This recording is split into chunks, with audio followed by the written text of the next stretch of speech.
ఏపీలో వరదలు రావడం దురదృష్టకరమన్నారు మంత్రి అనిత. అనకాపల్లి జిల్లాలో వర్షాలు, వరదలపై సమావేశం నిర్వహించిన ఆమె సీఎం చంద్రబాబు నాయకత్వంలో సమర్థవంతంగా సేవలందించామన్నారు. తాండవ రిజర్వాయర్ వద్ద లోతట్టు ప్రాంతాల ప్రజలను పునరావాస కేంద్రాలకు తరలించామన్నారు. ఇలాంటి పరిస్థితుల్లో సీఎంగా చంద్రబాబు ఉండడం తమ అదృష్టమని ప్రజలు భావిస్తున్నారన్నారు. మాజీ మంత్రి గుడివాడ అమర్నాథ్ చేసిన వ్యాఖ్యలకు కౌంటర్ ఇచ్చారు.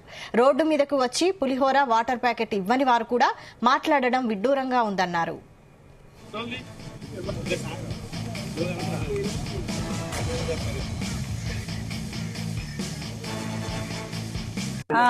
విషయం ఏంటంటే ఒకసారి గుడివాడ అమర్నాథ్ ని ఇక్కడ వైజాగ్ లో కూర్చున్నాం, ఎక్కడ కూర్చొని మాట్లాడమన్నాం కాదు.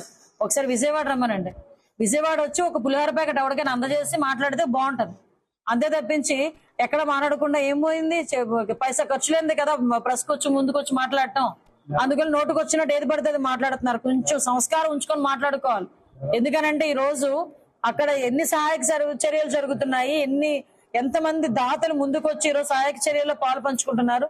చిన్నపిల్లలు సైతం వాళ్ళ కిడ్నీ బ్యాంకులు బయటకు తీసుకొచ్చి ఈ రోజు మన సీఎం సహాయ నిధికి తీసుకొచ్చి డబ్బులు ఇస్తా ఉంటే ఎక్కడో కూర్చొని కబుర్లు చెప్పడం కాదు. ఈ రోజు ప్రజలందరూ పరిస్థితి ఎలా ఉందంటే, ఒక పక్క ఈ ప్రాబ్లం రావటం దురదృష్టకరం, ఈ వరదలు రావడం దురదృష్టకరం అని భావిస్తూనే ఇటువంటి సమయంలో చంద్రబాబు నాయుడు గారు ముఖ్యమంత్రిగా ఉండడం మా అదృష్టం అని చెప్పి ప్రజలందరూ కూడా ఈ రోజు ఊపిరి పీల్చుకునే పరిస్థితి ఈ రోజు కనిపిస్తా ఉంది. ఇమీడియట్ గా ఈ రోజు ఇక్కడ విశాఖపట్నంలోని కూడా గోపాలపట్నం దగ్గర కొండ చర్యలు విరిగిపడి ఒక ప్రహరీ కూడా అయితే పడింది. అంతకుమించి ప్రాబ్లం ఏమీ జరగలేదు.